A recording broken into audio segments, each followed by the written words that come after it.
toutes et à tous.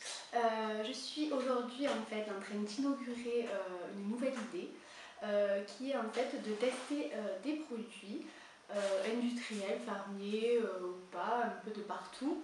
Donc des produits laitiers évidemment, donc en direct. Et donc de vous donner mon avis, mon ressenti, sans jugement aucun sur la marque ou la personne qui a fabriqué. Juste un avis et peut-être des comparatifs. Donc voilà, donc j'inaugure, je suis un peu stressée. Donc j'inaugure en fait aujourd'hui avec un camembert, donc un camembert non AOP, donc de la marque Nos Régions ont du talent, que je vous mettrai une photo ci-dessous. Donc en fait j'ai remarqué, donc je suis allée dans un rayon de supermarché de fromage, en fait j'aime bien voir ce qui s'y fait, des choses un peu drôles parfois, donc là je suis restée quand même classique. Donc j'ai pris le camembert Nos Régions ont du talent, pardon, et donc j'ai remarqué qu'il était fabriqué par Gilo. Donc Gilo, si je ne me trompe pas, c'est une marque de camembert de Normandie AOP. Voilà, donc lui il est fabriqué par ce même fabricant et en fait je pense qu'il n'a pas l'AOP parce qu'il en fait, il n'a pas la taille ni le poids qui convient puisqu'il fait en fait 150 grammes et je pense que c'est la seule chose pour laquelle il n'a pas l'AOP puisque Gilo l'a. Il est au lait cru, fabriqué en Normandie, voilà. Donc à première vue je pense que c'est à première vue, juste comme ça, je pense que c'est quelque chose, une bonne opportunité en fait pour les personnes qui n'ont pas, qui ne vont pas dans les fromageries, dans les crèmeries pour acheter des camemberts de Normandie. Donc c'est une bonne opportunité. Et pour les personnes également comment dire, qui ne mangeraient pas en fait un camembert aussi grand qu'ils ne le sont, enfin, que les normaux le sont, que les vrais le sont entre guillemets. Donc comme celui-là fait que 150 grammes, c'est une bonne alternative. Voilà, donc il y a la boîte en bois comme l'AOP exige. Donc je l'ouvre devant vous. Je vais aussi le goûter. Donc il est sorti depuis un moment du frigo comme l'exigent les traditions. Donc en fait à première vue, il a pas l'air fait à cœur, a priori, on verra. Donc il a la hauteur qui convient, voilà, juste comment on dit, le diamètre en fait qui ne correspond pas au vrai camembert. Mais si c'est que ça, j'ai envie de vous dire que c'est pas très grave. Donc je vais déguster la bête. Donc on va voir si monsieur est fait à cœur.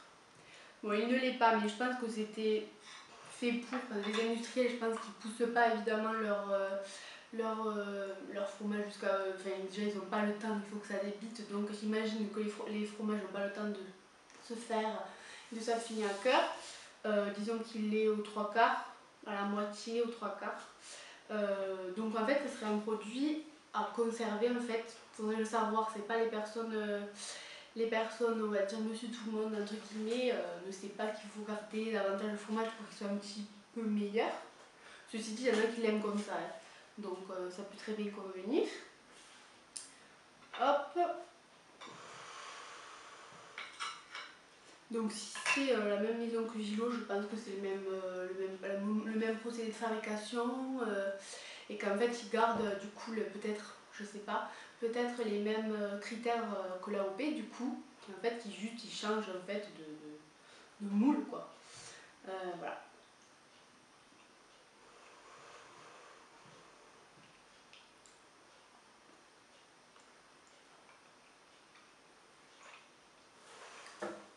Alors je suis assez déçue.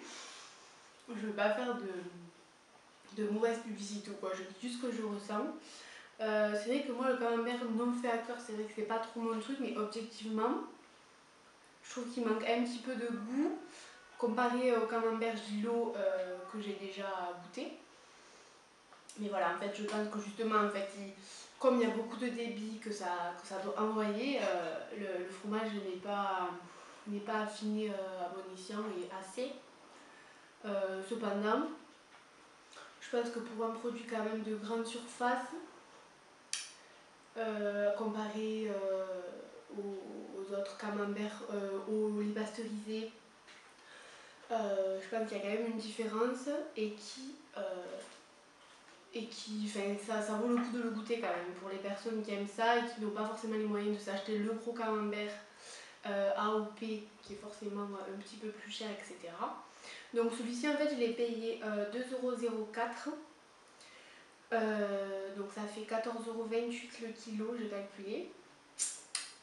Je vous avoue que je connais pas le prix au kilo du Gilo, mais c'est à voir. Mais c'est vrai que voilà.